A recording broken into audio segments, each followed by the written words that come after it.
Today, the topic is on befriending stress, the physiology and the psychology of stress.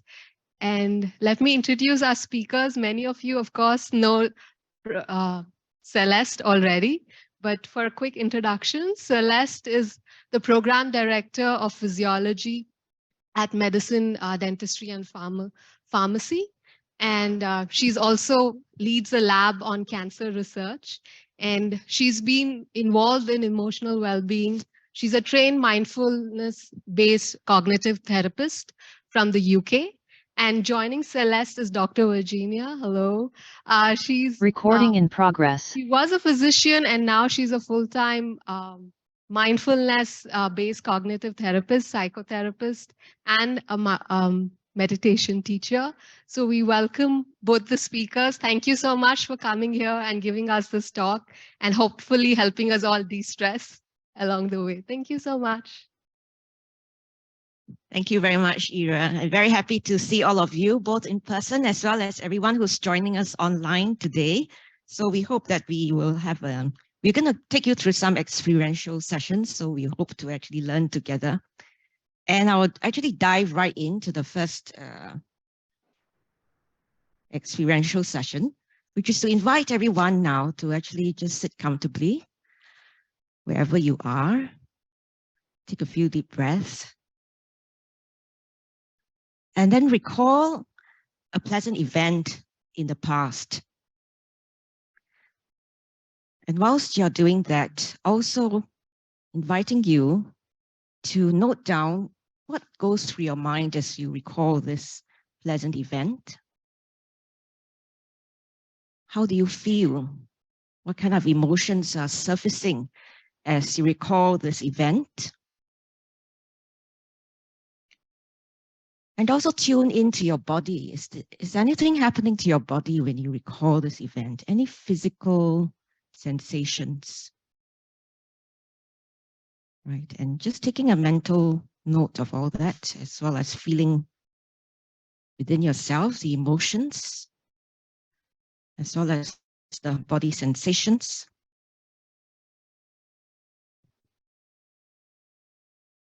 And inviting you when you're ready to share with us, if you can, on this platform, poll everywhere. You can actually also just scan in to access. Let me know if you can access it or you have problems.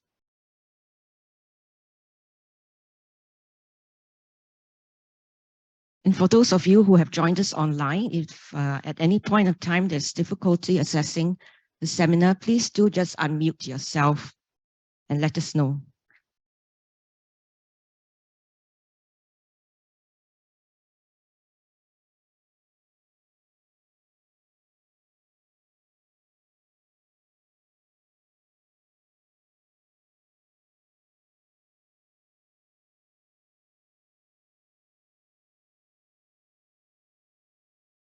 Otherwise, you can also go to the website link, which is here on the top.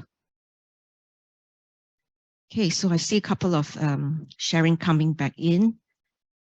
Happy, relaxed, calm,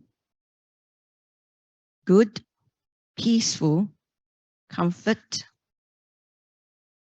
reflective, happy thoughts, cooling, sense of cooling in the body, excitement, salivating. Must be about food, yeah. Good vibes. Security. Wind on the face. So some of us actually can feel it physically, yeah. Together, smile. Yeah, even some physical manifestations there as well. So, tiredness. Surprise, cheerful. Okay, so just by thinking about it, we have actually come up with some emotions and also body sensations. Now let's try the next exercise.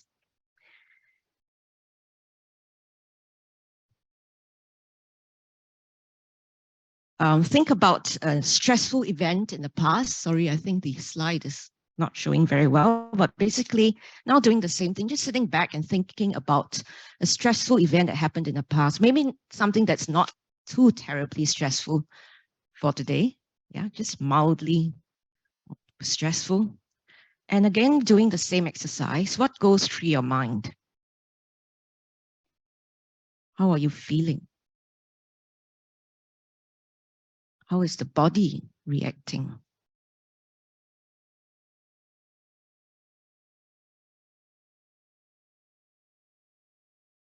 And when you're ready, inviting everybody to again share with us.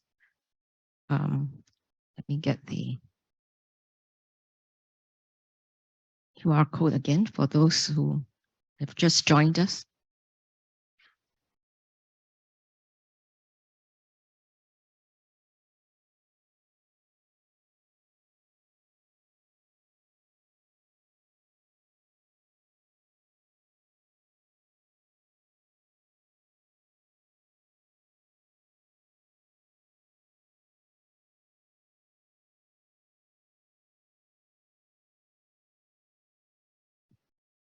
And when you're ready, let's have a look at what has come on. Okay, now we've got body sensations of feeling tense and tight, heart, agitated, fear, fast breathing, frustration, headache, unhappiness, muscle, yelling, rage, angry, stiff shaking, anger, anxiety, aches, palpitations, tearful, suffocated. Right, thank you everybody for all the sharing. And I suppose just by looking at all the responses here that have come up from everybody, we actually just realized one thing, right? What has just happened is all we did really was to recall something, whether pleasant or unpleasant, but that recall itself, that thought itself, that visualization actually gave rise to body sensations and feelings, whether you actually recall them as being body sensations and feelings of the past, or they are actually even experiencing them right now. So thoughts are actually powerful triggers. And this is well recognized in the psychological field. So let's go on a safari trip right now, and imagine that you're taking out your binoculars as you're following me on a safari trip. And here you've just spotted a group of zebras grazing really peacefully. And as you watch them,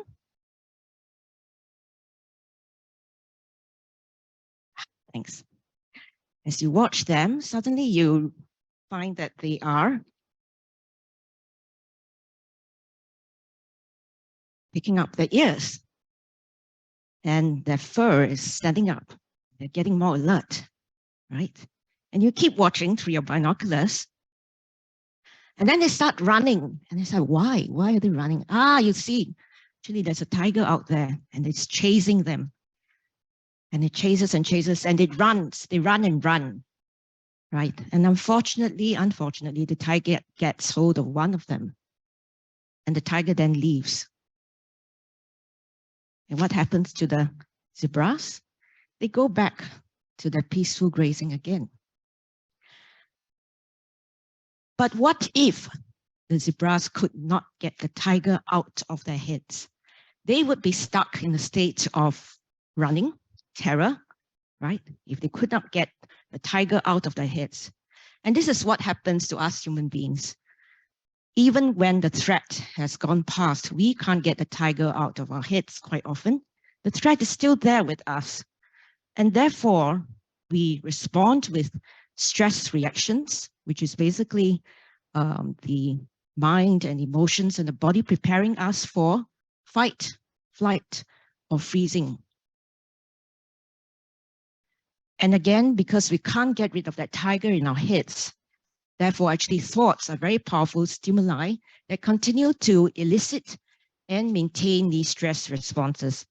Now, all is well and good when we are facing acute stress, And we respond in such a way, as you can see, it's actually a survival mechanism, right? But what about chronic stress, which happens to us in our modern day living? So Hans Selye was one of the first in Western medicine to actually identify that stress is a central cause for a lot of physiological and physical diseases. And he, in the 1936, he actually recognized that he was the first to propose really that the chronic stress response happens in 3 stages. First, you have the stage of alarm to the acute stress. And if the stress continues, your body actually responds to a state whereby you can actually resist the stress. Okay. However, as the stress continues to be present for us, then a stage of exhaustion sets in where we have basically depleted our body's resources to cope with stress. And for the medical students who have also joined us, I would like to let you know that Hans Selye actually developed this concept of chronic stress when he was a medical student, following in the ward rounds, following his physician consultants, and noticing that no matter what the patients were suffering from, whatever their illness was, they were suffering eventually from the effects of chronic stress, feeling fatigued, loss of motivation, loss of appetite. So how is stress processed by our mind and bodies? When we have a stimulus that causes an acute alarm, for instance, and an emotional state then associated with it, this is picked up or processed by the limbic system, or most famously the amygdala of the limbic system, which actually forms the primitive part of our brain, the reptilian part of our brain, so to be called, because it is the part which is evolutionarily conserved across several species, and this processes emotions. Now, this part of the brain actually speaks to many other parts of the brain, one of which is involved with the automatic responses, the unconscious responses that we cannot control. For instance, it speaks to the hypothalamus, which controls the nerve activity, as well as the hormonal responses. And the hypothalamus speaks to the pituitary gland, which also is involved in the output of the hormones. And as a result of this conversation between the amygdala, between our emotions and the unconscious part of our brain, this will actually lead to the activation of the autonomic nervous system, for instance, in response to fear. And in the autonomic system, which actually controls our organs automatically, in response to a trigger of stress, the sympathetic part of the autonomic nervous system becomes much more active. There is the parasympathetic nervous system, which helps to balance the sympathetic nervous system, but it becomes overwhelmed when we are facing stress. It becomes overwhelmed by the sympathetic nervous system. The other thing that happens is that our adrenal glands, which are basically glands at the top of both of our kidneys, so we have 2 adrenal glands, they also start to produce stress hormones like cortisol and adrenaline, and some of these are also steroid hormones. So you get the stress response. Now, there is also communication between the amygdala and also the cerebral cortex, which processes our emotions at so-called higher levels. And this brings the emotions to a much more conscious level of recognition. And this is a part that gives us the ability to interpret the situation, the ability to make decisions, to act on an impulse, and also then to determine what our actions are. And in fact, the whole brain is so connected that it's not just that the limbic system speaks to the rest of the brain, but the rest of the brain also speaks to the limbic system, which is why this has also been used to explain why if we have recurrent thoughts and negative thoughts, it can also affect our emotions. And so basically, this slide is just to show you that in a state of acute or chronic stress, what happens is that we shift from a state of balance or homeostasis into a state of high level of arousal with high levels of activity in the sympathetic nervous system and correspondingly lower levels of activity in the parasympathetic nervous system. And we have seen from everybody's responses that many of these are experienced by us, right? Palpitations, breathlessness, the appetite may be affected as well. And of course, chronically, if this happens, then our physical health may suffer across a whole range of our body systems: cardiovascular, digestive, musculoskeletal, nervous system, immune system, metabolic and endocrine, and so on. But also importantly, the psychological stress also occurs in chronic stress because of all the interconnections in the brain. Therefore, not surprisingly, leading us to various psychological effects when we are faced with chronic stress. So basically, chronic stress, and all this happens because of exhaustion and burnout. However, although we've been talking about stress as kind of like the evil force in our life, but actually stress responses can also be helpful. So again, this is drawn from Hans Sawyer's work, which actually looks at performance versus stress levels. And you can see that actually there is an optimum level of stress, which increases our performance. Maybe this is not so good for the higher ups to know, right? But some level of stress is good for us. The only problem is that when we can't cope or have coping mechanisms which then fall short and stress levels go up too high, then we go into a state of distress, exhaustion, and burnout. Okay, so it's really all about how are we going to cope with our stress so that we do not lead ourselves into distress. And one of the things that we want to point out again is back to the thought process. We have this capacity or habit of actually living in our heads. We are, even though you're listening to this talk right now, I'm sure that many of us are maybe thinking of something else, looking forward to lunch, perhaps, or the weekend. So we are caught up in thoughts and memories and feelings very often without us being aware. So very much like, you know, this little dragonfly flying around, you don't know where it's going to land.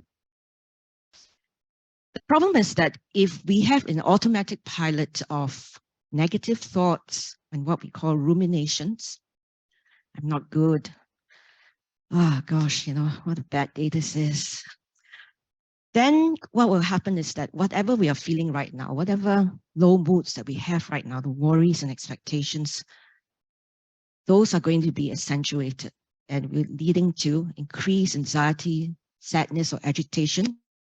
So from a state of anxiety, we become panicky. From a state of sadness, we may roll down to depression. From a stage of anger, we may start expressing it as rage or because of the stories that our heads are telling us. And so I will pause for a moment here and hand over to Dr. Virginia Lien to actually talk a little bit more about these automatic negative thoughts.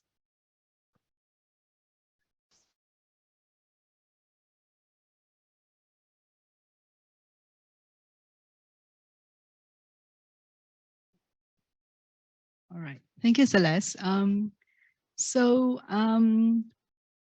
We're currently dealing only with what is personal. Yeah. So I really want us to remember that today's talk, we are talking about befriending stress, but also recognizing that sometimes the environment that we work in can be so difficult that just a personal response is not enough. Yeah. So we really want to underline that. Yeah. But the personal response will actually help us cope in the moment while the systemic response is being attended to. Does that make sense? Yeah. And we are also all part of the systemic response, isn't it? many of us are leaders in the system. So by having a good personal response, collectively, we can also make a good systemic response, right? But coming back to just our personal, tending to our own stress this morning, all right? So Celeste spoke a little bit about how our negative thoughts or the fact that we are human beings can be a double-edged sword, right? Because the zebras don't start thinking, oh, poor Fred, he got eaten up by the lion. What if it's me next, right? They don't think about that because they do not have that prefrontal cortex that's capable of evaluation, right? Rationalization, but also they don't have that prefrontal cortex that's capable of doing something more creative. So we have a double-edged sword there. So learning to manage our thoughts can be a very important part of taking care of our stress. So just perhaps inviting you now to sit back a little bit and recalling a time where you made a mistake, whether it's at work, an interaction with someone, and please choose a very medium-sized mistake. For example, you sent out an email to the wrong person, or you had a typo error and that doesn't agree with you. Like, I'm a perfectionist, so I can't stand sending out emails with typo errors. Or, you had an interaction with a friend that didn't go the way you wanted. So it's just a mistake. Just reflect for a moment. When that happens, what kind of thoughts come to your mind? Let's try the first. Okay. So, all right. So let me show a couple of more familiar thoughts that different people might have, and see if you can identify yourself in one of these thought clouds.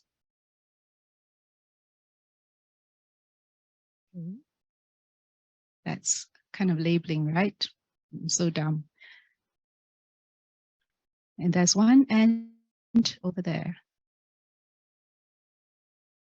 Or I always make a mistake. That's a thought pattern we call overgeneralizing. Another end. Ever had this thought? I'm done for, right? My career is over. Catastrophizing. Okay. Another end. What about always coming down on ourselves? It's always my fault. So that's the thought pattern we call personalizing.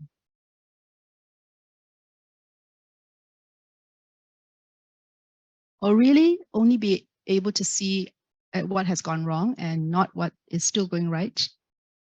And when we do that, we tend to look for all the negative things that will happen the rest of the day. And this could become a self-fulfilling prophecy. And it's just by thinking, yeah? Or kind of kicking ourselves and say, I should have done this, I should have done that, or I should not have done this, I should not have done that. These are called the should rules. And when you hear a should rule coming up in your head, you really want to step back a little bit and ask yourself, is that true?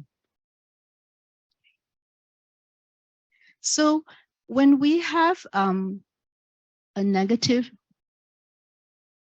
thought that keeps recycling in our minds over and over again, we call this rumination. I think it comes from the word rumen, which is, the cow that it kind of chews the grass over and over again, right? So we humans are able to chew over a certain problem over and over again, and we can really get stuck in this place. I should have, I must have, I never. When you hear never and always, also be a little bit suspicious and step back and say, is that true? I'm always making a mistake, I never get this right. Okay. Because when we keep doing that to ourselves, it's almost like, we might have been shot by the first arrow of that negative thought and a real difficult situation. I made a mistake. But when we keep thinking negatively, we're shooting ourselves with more and more arrows, right? And the suffering actually increases. So when that happens, we really need to move away from the thoughts and perhaps come to a more grounded place, right? Which is, what about the rest of my body? What are the thoughts doing to my body?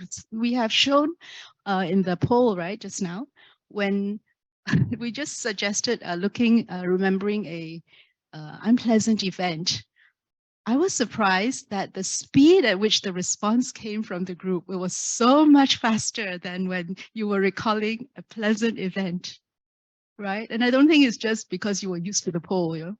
It was just rushing, right? So we humans tend to focus on negative thoughts, not because we are foolish, but because we are trying to protect ourselves, right? We're trying to survive. So we tend to look at the negative as a survival mechanism. There's nothing wrong with that if it's an acute situation and we do something to help the stress go away, right? But if it's a chronic situation, every time we have a negative thought, we load our body with all the tension, right? All the negative feelings, and we carry it in the body all day long without even knowing. And that's how chronic stress builds up into physical and mental health issues. Does that make sense? Okay. So what can we do about this? So moving back to the earlier slide where you saw a lot of clouds and ants, what do you think that was about? Let me tell you a little parable, right? Just to set this in place. So there's this young novice monk who goes to his shifu, right? His elderly wise monk had said, I meditate and I'm still so unhappy. What am I doing wrong? The wise monk just looks at him and says, the trouble with you, my son, is that you keep looking at ants on the ground like that. You need to lift up your eyes and look at the clouds instead. And the young monk goes away scratching his head and, trying to, looking at ants, looking at clouds. Now, what was that about? So for us, ANTS, ANTS, actually stands for automatic negative thoughts. Automatic negative thoughts. So you saw a lot of ants coming up right in the previous slide. And the truth is, when we look at automatic negative thoughts, our entire body actually starts to look down this way, right? So the thoughts are feeding to the body posture is feeding back to the thoughts, and there is this vicious cycle going on in the body. But the minute we look up into what is around those thoughts, we could see something else, right? When you look up into the sky, you see clouds. And when you keep looking at the clouds, they change. So even our negative thoughts change over time, which means we have the ability to shift our relationship with our thoughts. So instead of coming down hard on ourselves at a time where we are already suffering, could there be a kinder response? Supposing your friend was the one who made the mistake, how might you respond to the friend? Just think of what you might say. Would you say, you're so stupid, your boss will fire you, you're done for, your day is ruined, right? You should not have been in this course, you should have joined another course, Would you say that to your friend? Probably not, even if you're thinking that, right? You'll say something maybe kinder like, oh, you've tried your best, you can do better next time. Sometimes we encourage our children, right? Wow, this test result is really not so good, but you can do better the next time. Wow, looks like, it's a lot to learn. Well, everyone makes mistakes sometimes. You're just human, right? You can't be perfect. It's good enough. It's good enough. And this is very positive thinking. In a month's time, no one will remember that, So we are capable, with the same prefrontal cortex, we are capable of shifting our thoughts to a more positive frame of mind. And that is also reality, right?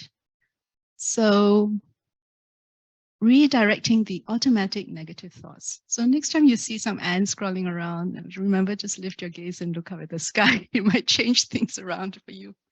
Okay, so so in summary, we want to explain the cognitive model, which is very, very key in cognitive behavioral therapy, as you might know, which is a very is a cornerstone of psychological treatment.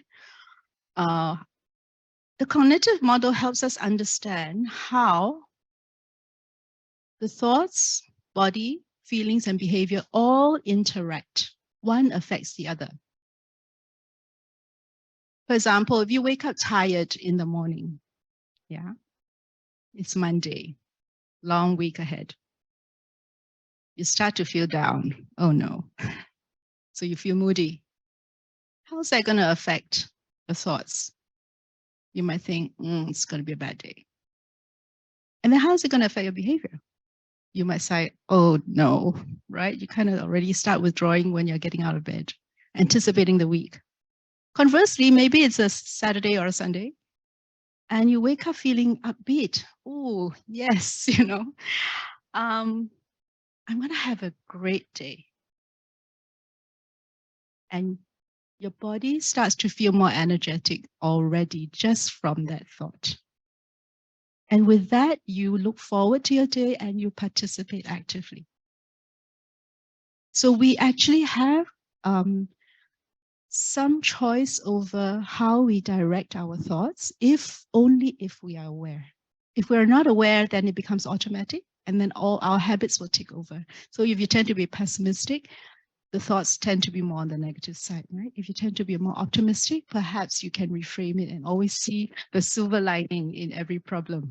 Okay. So I see some of you smile, and smiling is such a good thing to do, because when you're smiling, your body is already getting a dose of good hormones to relax you. All right. Okay. So moving right on, we are going to offer a practice, but before that, I heard there's a little bit of discussion to say movement is very important for well-being. So I think we should get up and stretch for a little bit, just for a minute or so. If you need to just stretch those knees. And if you don't have a packet of raisin, Zanqi will help us give you a pack of raisin, because we need that for our next practice.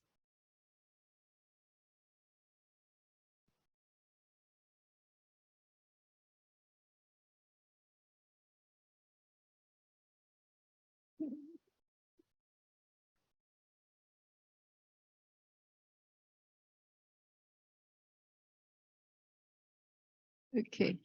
You can do this standing up or sitting down. Just make yourselves comfortable. All right. But when you're ready, we will start. Yeah. Welcome. Come and join us for this activity. And get a pack of raisins.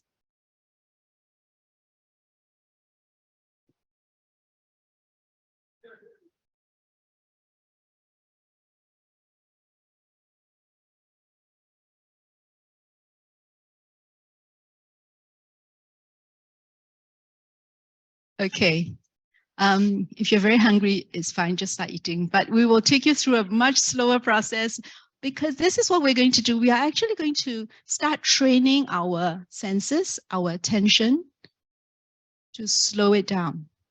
Now, our senses are the first point of contact between us and the world, right? So we're now coming into the external triggers for our stress. So if the senses see something, for example, an emergency, of course, stress hormone immediately goes up, right? But if the senses could see, something very calming, very beautiful, that may have an effect of lowering the stress. So we want to, hello, welcome. We want to be able to direct our senses, because it's like a gate, right? It's like a gate. So we're just teaching you to slow down your senses through this practice. We're not saying that eating raisins will take away your chronic stress, okay?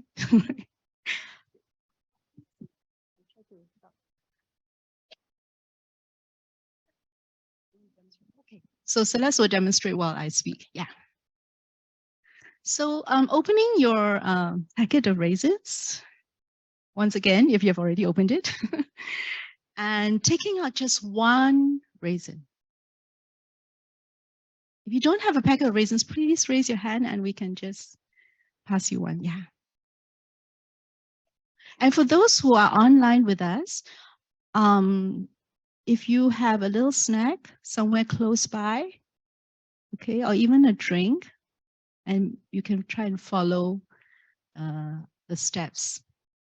Okay, so if you have that one raisin or a piece of snack, and start putting it on your palm, the palm that, the other palm, and looking at it using the sense of sight. What do you see? Perhaps some color, a shape, a size, perhaps some ridges.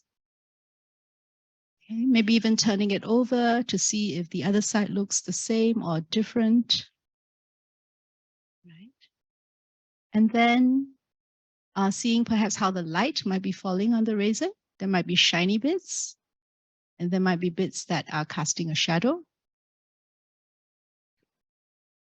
Okay, so now let's bring the raisin a little bit closer by picking up the raisin and then bringing it closer to the body, and we are going to explore the sense of touch.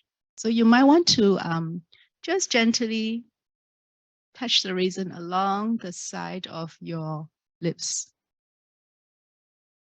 Just, okay. And seeing how that sensation is. All right. And then now bringing the raisin close to the nose, just putting it under one nostril and then the other, and using the sense of smell. What do you notice? Perhaps stronger on one side or the other. You might even notice some memories coming up. Past encounters with food with raisins. Okay, now so placing the raisin close to your ear and see if you can use the sense of hearing. You can squish it a little bit. Is the raisin saying anything to you? Okay, eat me. So place the raisin now on the tongue without biting or swallowing, on the tongue. And once again, feel the sensation of touch. Okay, what's that like? Okay, now start to chew the raisin very slowly, noticing that your mouth automatically shifts the raisin to one side or the other. You might experience some taste. Keep chewing until the raisin is become liquid. And what is that like?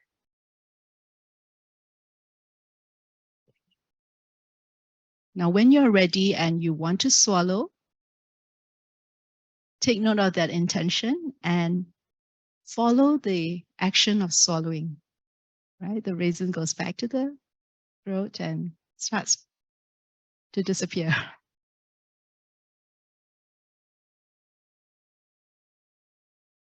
But notice there is still a sense of taste in the mouth.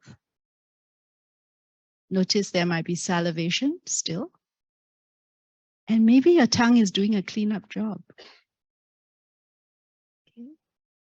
All right. So thank you for joining me for this practice. And we're wondering if there were any discoveries as you did this practice. And if you would like to share that, just one or two people. You can just shout out and I will repeat what you shared. Anything surprising? Or anything new? This is always how you eat a raisin.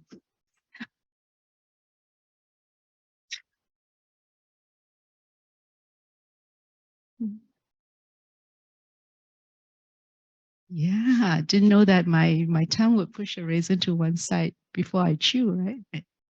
Thank you. Thank you for that. What else?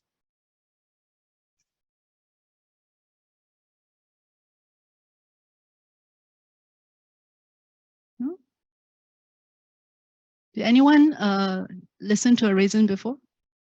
Did anyone hear anything? You can hear it? Did anyone hear any squishing?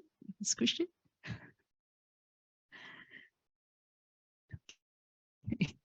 All right. So this just slowing down our senses is actually about training our awareness. Yeah. And training our awareness begins to change the neural pathways in our mind so that from the habitual, unconscious reactions that we have, right, our thoughts can influence our behavior, right? We actually put a pause to that and we start to notice what's really going on in this moment just by slowing down our reactions. Okay, and this can be done in any daily activity. You have many, many moments in the day to actually slow down, whether you are getting out of bed, whether you're brushing your teeth, washing your face, having your first cup of coffee. When we slow down and start really savoring that activity, we are telling our brain that we are not in danger. Not in danger. You can chew your food. And that actually has the effect of the zebras grazing on the safari. It brings you back to your parasympathetic rest and digest system. Does that make sense? We have built-in activities throughout the day to manage our stress if we use those moments. Okay, so I'm inviting you that, if lunch is coming up, but then for the lunch hour, maybe you can just chew the first spoon of the rice or the first bite of your burger and see what that's like and what does it do to your mind and your body. Okay, so that's homework. The next thing we want to talk about is that how do our thoughts affect our emotions? So we're using the mammal, in this case a cat, to show that all of us have 3 systems that are operating at any one time, and we do have some control over how to direct the systems. Most of the time, if we are in a threat state, you know that the adrenals will secrete adrenaline, right, and cortisol. And in the drive state, that's the reward state. Some of you find that, wow, when I'm on a project, I feel so high, right? I feel so good. That's the dopamine working. Now, those 2 systems are great to have because when you're in a threat system, you can find a way to lower the acute stress. And when you're a drive system, you actually increase the reward and you increase your sense of pleasure. But the difficulty is if you are always in a threat and drive system, right? For example, COVID. We know there's a threat and we keep trying to do something to solve it, right? We can get into overdrive. But the body already has a automatic way of helping us come back to parasympathetic system. Okay, this is the soothing system, and this is well known when you see mothers cuddle their babies or breastfeed, oxytocin is secreted. Or when you go for a jog and you love to jog, you get an endorphin high. So these are the hormones that actually help to balance the stress hormones. And one very, very good way that you and I already have to bring ourselves back to the soothing system is through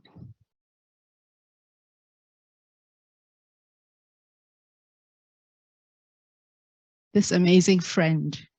So when we're talking about befriending stress, one of the first things we can befriend is actually our breath. Okay, so I'm going to ask, do you know how many times we breathe a day? Let's do some math, yeah? Supposing we say 10 breaths a minute, which is a bit on the slow side, right? 10 breaths a minute. So if you have a calculator, start calculating, right? 10 breaths a minute, 60 minutes times 24 hours. How many breaths a day? Yeah, can you shout that out? 14,400 breaths a day just by breathing at 10 breaths a minute. So the average human person breathes about 20,000 times a day, or most of it unconscious. But the beauty is even one breath can shift you from sympathetic to parasympathetic. So let's try it now. We're not going to talk about your breath. We're going to just experience the breath, okay? So again, sitting back, maybe making yourself comfortable, but also making sure your spine is erect. So you might want to sit away from the chair a little bit. I'll come in front.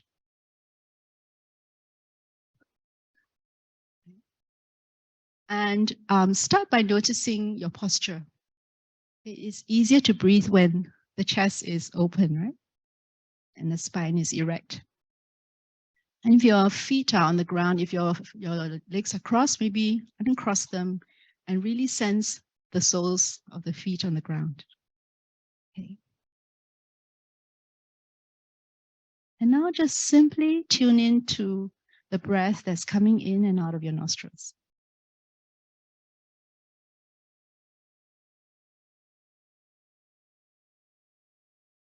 You might feel the coolness of the breath from the aircon.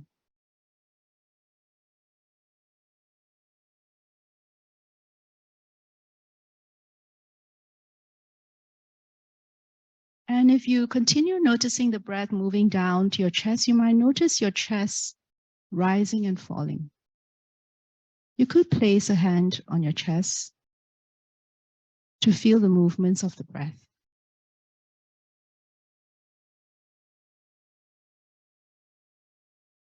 And if you want to come into a more internal focus, you could also close your eyes.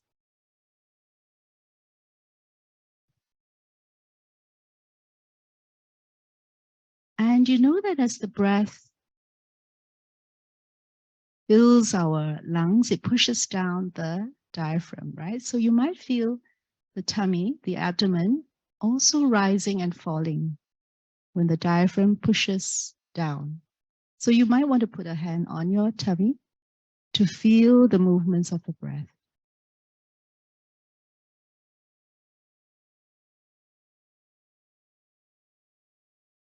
So a very calming posture you can adopt, especially you're trying to sleep, is one hand on the chest, one hand on the tummy, and just feeling the sensations of the breath. Because this will shift us into a parasympathetic.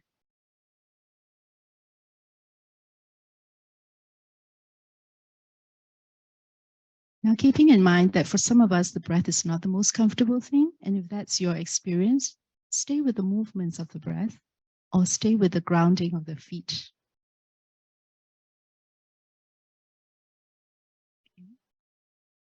In a moment or two, we will end this brief activity, taking just 3 more breaths on your own.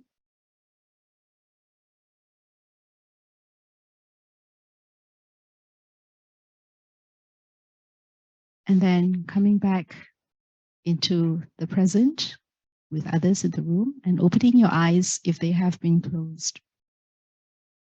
Okay. So this amazing friend, our breath, is one of our allies when it comes to managing stress in any situation, right? And I hope this will be something you could take home from today's session.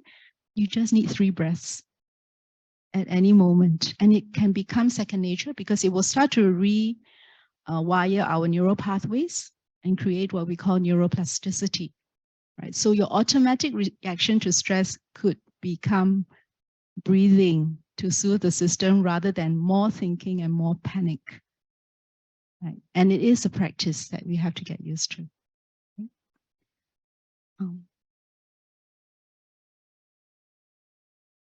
All right, so we're just going to offer a very easy to remember 3-step. We call it the 3-step pause and breathe space. Okay, so it's ABC. What is ABC? A is just awareness. I'm aware that in this moment, I might have some stressful thoughts and stressful feelings. My body might be tense. B, we come into the breath, like what we have just practiced. And C means we have choice. We have choice to care for ourselves. So whatever you need in this moment, that's what you can choose. Once you have become aware and you take a breath to bring your racing mind back to a soothing place, you can have choice. And that's where our cerebral cortex can take over to make those good decisions right? On how to solve the problem instead of the amygdala operating while we are rushing into a problem. Okay, so thank you for joining me for the practices, and Celeste will offer us a final practice before we end. Thank you, Virginia.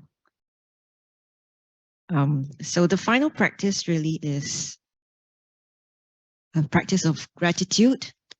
And again, I'd like to invite everyone to try this practice for ourselves. And sometimes it might be good to wake up in the morning with this. Sometimes it might be also good to do it just as we are going to sleep, especially if the day has been rather heavy for us. And what we're going to try today is we could actually use all 5 fingers or even 10, but just for today's session, we'll use 3. Okay. So sitting back again comfortably, just letting yourselves kind of sink in to wherever you are and holding out your thumb, cradling it with the fingers of the other hand, and thinking to ourselves, what is it here that I'm grateful for? What thing am I grateful for? It could be the chair that we are sitting. It could be the fact that there is cool air whilst it's really hot outside. It could be the shirt or the dress that we have put on for ourselves today. It could be anything. What thing are we grateful for right now?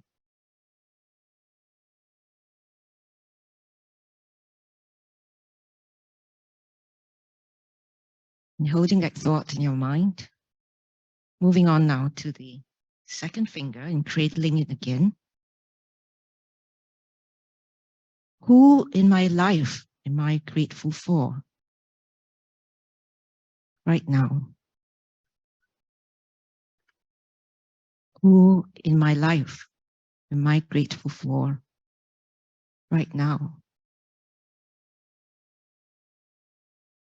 It could be a person. It could also be a pet. Or it could be even a plant. Who or what in my life am I grateful for right now?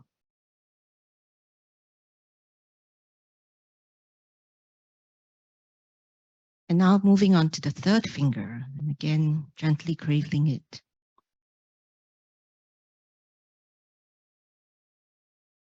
What is it in me that I'm grateful for right now?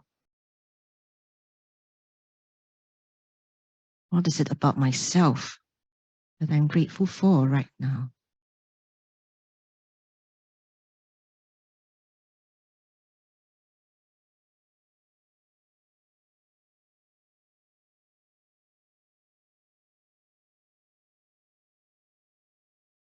And holding all these thoughts with gratitude.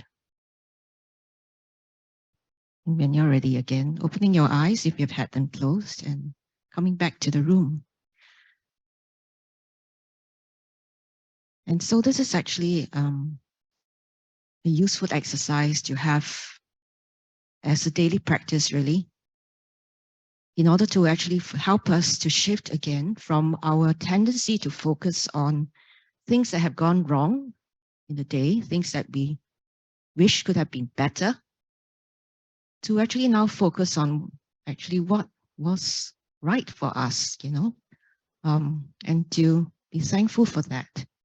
Yeah, and you can again immediately, I'm sure, sense that our mood has changed, right? Once we start thinking of things that are good for us, our mood actually changes, and with that, the whole perspectives towards our environment also change. Okay.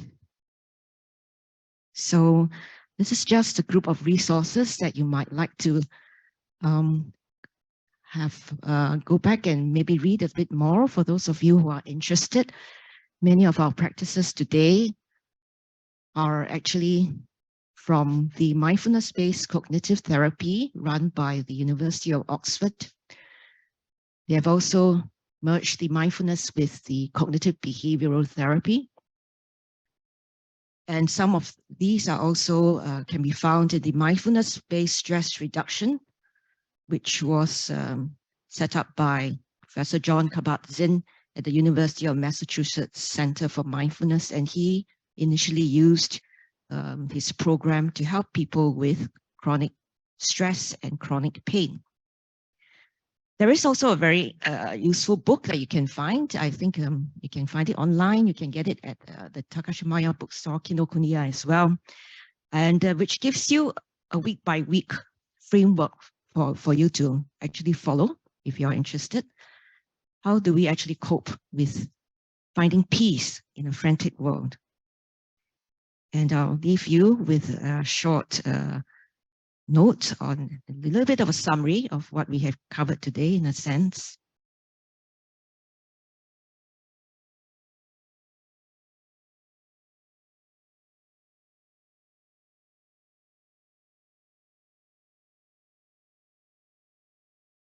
There are also videos on our Physiology website on living with stress. So thank you all for being present. I'm grateful for your presence both here and online as well. And we are happy to take any questions. Thank you.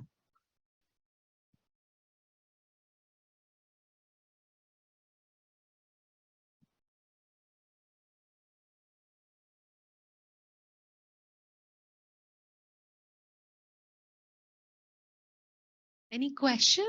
I can come to you with the mic. Those online can drop your questions in the chat or unmute yourself.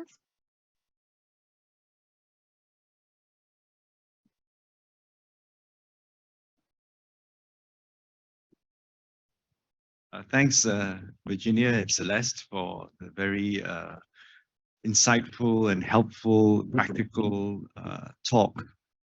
I guess maybe I'm overthinking this a little bit,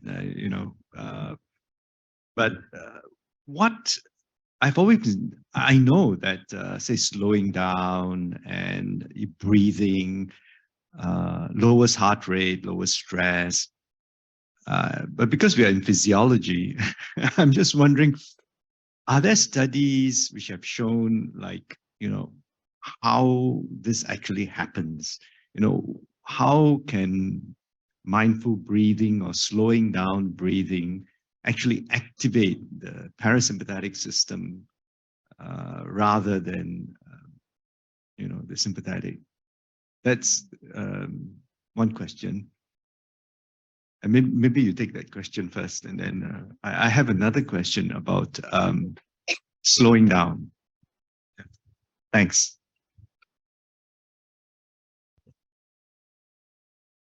Offhand, I could think one study that says that 15 minutes of meditation a day has the same effect of taking a day's vacation.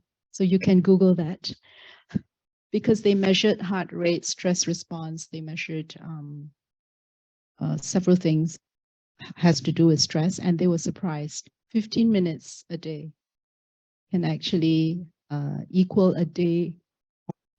But they, of course, the conclusion to that study is that if you can take a day off, please take a day off. But for us who are busy and on the job, right, that only 15 minutes a day can make a difference. But even 5 minutes can make a difference. So it does, they do have all those measures in that study, but I'm sure there are actually many more. Yeah. Shing, I had to read up on this because I knew somebody in physiology might ask. Okay, I don't have all the answers and I'm not a neurophysiologist, but basically what is now known is that actually the somatosensory cortex, which is the part of our brain which senses information from the rest of our body, yeah, it also has connections with the limbic system. So that might be actually And basically the whole of the brain is connected. And if you remember, the limbic system is also connected to the hypothalamic pituitary adrenal axis. So that could be one way in which whatever we are sensing, for instance, the exercise where we engage our senses to try to reduce the cognitive, the cerebral activity that makes us overthink, might actually be useful for then eliciting the more soothing responses, so to speak.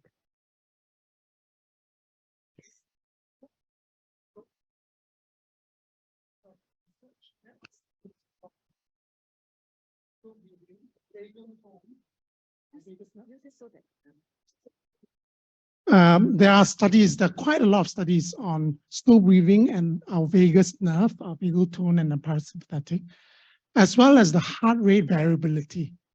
And you can just search online and you'll find a lot of them. Thank you.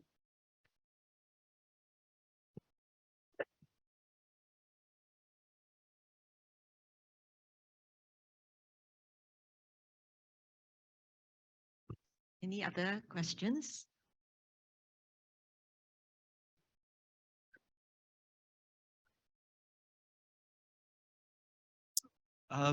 Well, slowing down and mindfulness, like for example, eating a raisin in a very mindful way, and certainly slowing down will certainly reduce stress. I think that's, how much do we need to slow down? I mean, do we have a few mindful practices through the day to slow down, and that would be enough? And it's just a habit of mind to slow down, or we need to really slow down our entire lifestyle, before we get the effect? Thanks. I think you're right about the habit of mind.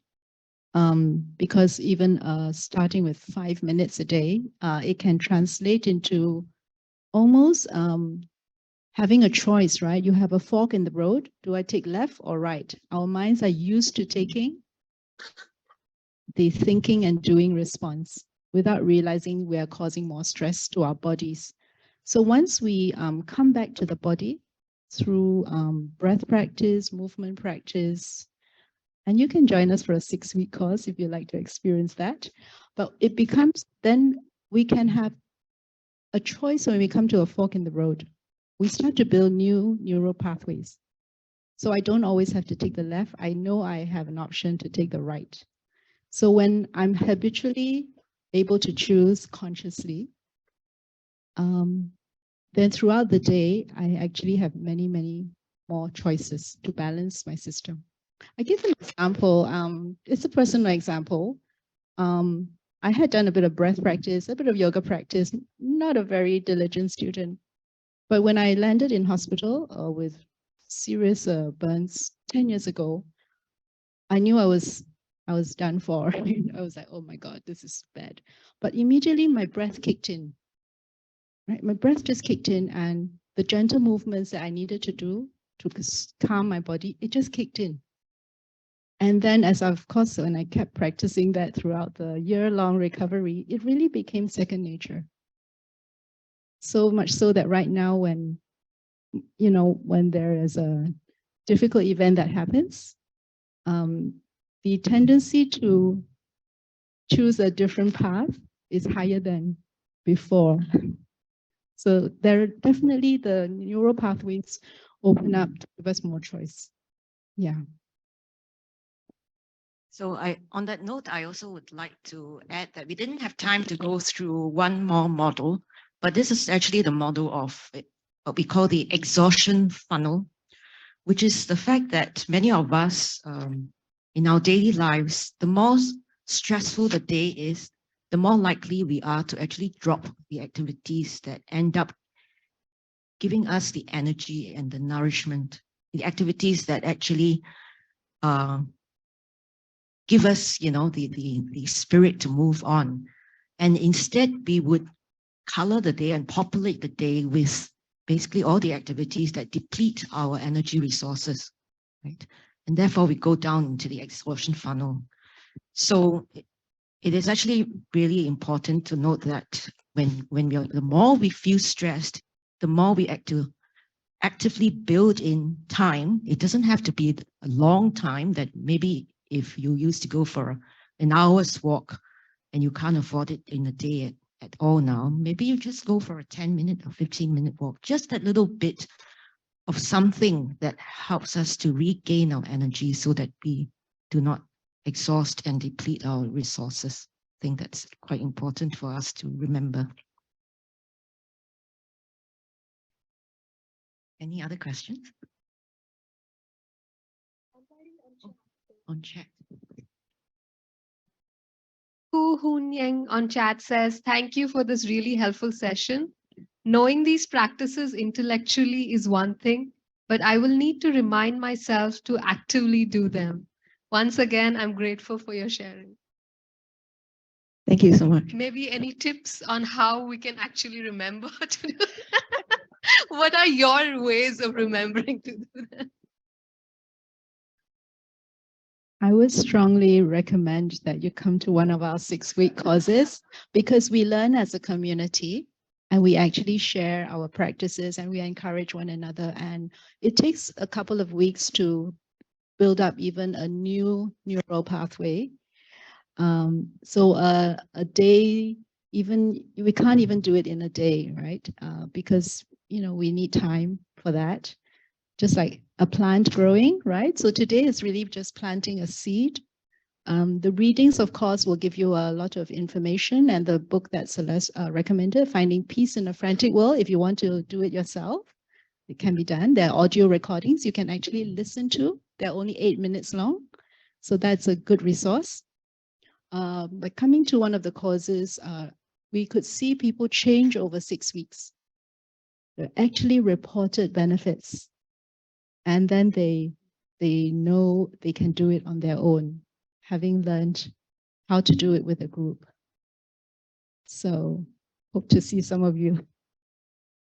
Yes, and I guess in the meantime, before the course, just practicing what's up there, savoring with our senses, the gratitude exercise, and pausing, breathing in moments throughout the day. So how do we do that? We have to basically build in time, and you could do it during, as a routine, as you get up in the morning or before you sleep. That might be one easy way to remember. And we all have to eat, right? So maybe that first mouthful at lunchtime or dinner time or breakfast time could also be something else. Or that cup of coffee, if you're coffee lovers, right? The first few sips at least. And do it every day.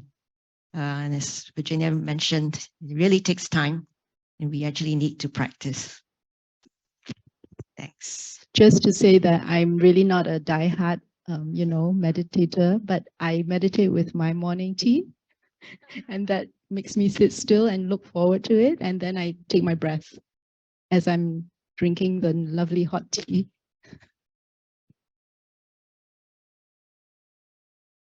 Any other questions? If not, thank you so much. I actually really love the title of your talk because, stress is unavoidable. So really the solution is to befriend stress. Thank you so much, Celeste and Dr. Virginia, for this wonderful talk and introducing us to these techniques. Let's all give them a big hand. Thank you so much.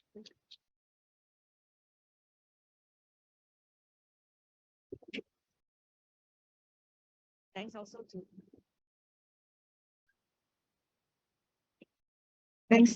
thanks to our IT support. Actually, maybe a big hand for them as well. They've been working really hard.